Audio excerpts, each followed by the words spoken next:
ಕರ್ನಾಟಕದ ಸಮಸ್ತ ಜನತೆಗೆ 135ನೇ ಡಾಕ್ಟರ್ ಬಿಆರ್ ಅಂಬೇಡ್ಕರ್ ಜಯಂತಿಯ ಹಾರ್ದಿಕ ಶುಭಾಶಯಗಳು. ಶುಭ ಕೋರುವವರು ನಾಗವೇಣಿ ಶ್ರೀನಿವಾಸ್, ಬಿಜೆಪಿ ಜಿಲ್ಲಾ ಪ್ರಧಾನ ಕಾರ್ಯದರ್ಶಿ, ಬೆಂಗಳೂರು ಗ್ರಾಮಾಂತರ ಜಿಲ್ಲೆ. ಸಮಸ್ತ ನಾಡಿನ ಜನತೆಗೆ ಭಾರತ ರತ್ನ ಸಂವಿಧಾನ ಶಿಲ್ಪಿ ಡಾಕ್ಟರ್ ಬಿಆರ್ ಅಂಬೇಡ್ಕರ್ ಅವರಿಗೆ 135ನೆಯ ಜನ್ಮದಿನದ ಹಾರ್ದಿಕ ಶುಭಾಶಯಗಳು. ಶುಭ ಕೋರುವವರು ಶ್ರೀನಾಥ್ ಗೌಡ ಎಂಎಸ್, ಜೆಡಿಎಸ್ ರಾಜ್ಯ ಸಮಿತಿ ಸದಸ್ಯರು.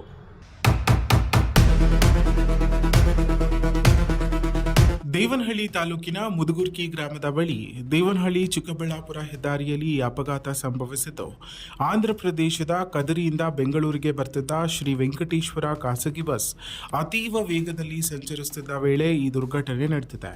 ಹೌದು, ಮುಂದೆ ಸಾಗ್ತಿದ್ದ ಲಾರಿ ಏಕಾಏಕಿ ಯೂಟರ್ನ್ ತೆಗೆದುಕೊಂಡ ಹಿನ್ನೆಲೆ ಅಪಘಾತ ತಪ್ಪಿಸಲು ಬಸ್ ಚಾಲಕ ದಿಢೀರ್ ಎಡಭಾಗಕ್ಕೆ ವಾಹನವನ್ನು ತಿರುಗಿಸಿದ್ದಾನೆ. ಪರಿಣಾಮವಾಗಿ ಬಸ್ ರಸ್ತೆ ಬದಿಯ ಜಮೀನಿಗೆ ನುಗ್ಗಿ ಸುಮಾರು 100 ಮೀಟರ್ ದೂರ ಸಾಗಿದ್ದು ಅಲ್ಲಿ ಇರುವ ಬಾವಿಗೆ ಬೀಳೋದು ಕೇವಲ ಕ್ಷಣಾಂತರದಲ್ಲಿ ತಪ್ಪಿದೆ.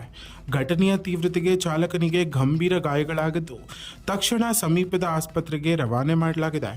ಬಸ್ನಲ್ಲಿದ್ದ ಪ್ರಯಾಣಿಕರು ಅದೃಷ್ಟವಶಾತ್ ಸಣ್ಣ ಪುಟ್ಟ ಗಾಯಗಳೊಂದಿಗೆ ಪಾರಾಗಿದ್ದಾರೆ. ಈ ಘಟನೆ ವಿಜಯಪುರ ಪೊಲೀಸ್ ಠಾಣಾ ವ್ಯಾಪ್ತಿಯಲ್ಲಿ ನಡೆದಿದ್ದು ಪೊಲೀಸರು ಸ್ಥಳಕ್ಕೆ ಭೇಟಿ ನೀಡಿ ಪರಿಶೀಲನೆ ನಡೆಸಿದ್ದಾರೆ. ಅಪಘಾತವಾದ ನಿಖರ ಕಾರಣಗಳ ಬಗ್ಗೆ ತನಿಖೆ ಮುಂದುವರೆದಿದ್ದು ಒಟ್ಟಾರೆ ಕ್ಷಣಿಕ ನಿರ್ಲಕ್ಷ್ಯ ದೊಡ್ಡ ದುರಂತಕ್ಕೆ ಕಾರಣವಾಗಬಹುದು ಎಂಬುದಕ್ಕೆ ಈ ಘಟನೆ ಮತ್ತೊಮ್ಮೆ ಎಚ್ಚರಿಕೆ ನೀಡುತ್ತಿದೆ. ಇನ್ನಷ್ಟು ಸ್ಥಳೀಯ ಮಾಹಿತಿಗಾಗಿ ನಮ್ಮ MMK ಯೂಟ್ಯೂಬ್ ಚಾನೆಲ್ ಸಬ್ಸ್ಕ್ರೈಬ್ ಮಾಡಿಕೊಳ್ಳಿ. ಏಕಾಏಕಿ ತೆಗೆದವನೆ ಪಾಪ ಈ ಬಸ್ ಕಂಟ್ರೋಲ್ ಮಾಡಕ್ಕಾಗಿಲ್ಲ. ಆ ಬಸ್ ಡ್ರೈವರ್ ಇಂತ ಸೇಫ್ಟಿ ಮಾಡಿರೋ ಲೈಫ್ ಅಲ್ಲಿ ಫಸ್ಟ್ ಒಂದು ಇಡೀ ಇಂಡಿಯಾಕ್ಕೆ ಹೇಳ್ಬಾರ್ದ, ಕರ್ನಾಟಕ ಎಲ್ಲ ನಮ್ಮ ತಾಲೂಕು ಹೇಳ್ಬೋದೆ. ಸ್ವಲ್ಪ ಲೆಫ್ಟ್ ಆಗಿದ್ರೆ ಒಂದು 50 ಜನ ಸತ್ತೋತಾ ಇದ್ರು. ಅಂತ ಸೇಫ್ಟಿ ಮಾಡಿರೋ ಡ್ರೈವರ್ ಅವ್ನ ಪ್ರಾಣ ಉಳಿಸ್ಕೊಂಡು ಕೈ ಕಾಲು ಹೋಗಿವೆ. ಪಾಪ ಅವ್ನ ಹಾಸ್ಪಿಟಲ್ ಕಳಿಸ್ಕೊಟ್ಟಿದ್ದಾರೆ ಜನಗಳು. ಸೇಫ್ಟಿ ಯಾರಿಗೂ ಏನೂ ತೊಂದರೆ ಆಗಿಲ್ಲ, ದಯವಿಟ್ಟು ಕಳ್ಸಿಕೊಟ್ಟಿದ್ದಾರೆ. ಇದೊಂದು ಹೇಳ್ಬೇಕಾದ್ರೆ ಒಂದು ಒಳ್ಳೇದಾಯ್ತು ಮೂಲಕ. ಸಮಸ್ತ ನಾಡಿನ ಜನತೆಗೆ ಭಾರತದ ಸಂವಿಧಾನ ಶಿಲ್ಪಿ, ಸಮಾನತೆ ಮತ್ತು ನ್ಯಾಯದ ಸಂಕೇತ ಡಾಕ್ಟರ್ ಬಾಬಾ ಸಾಹೇಬ್ ಅಂಬೇಡ್ಕರ್ ಅವರ 135ನೇ ಜಯಂತಿಯ ಹಾರ್ದಿಕ ಶುಭಾಶಯಗಳು.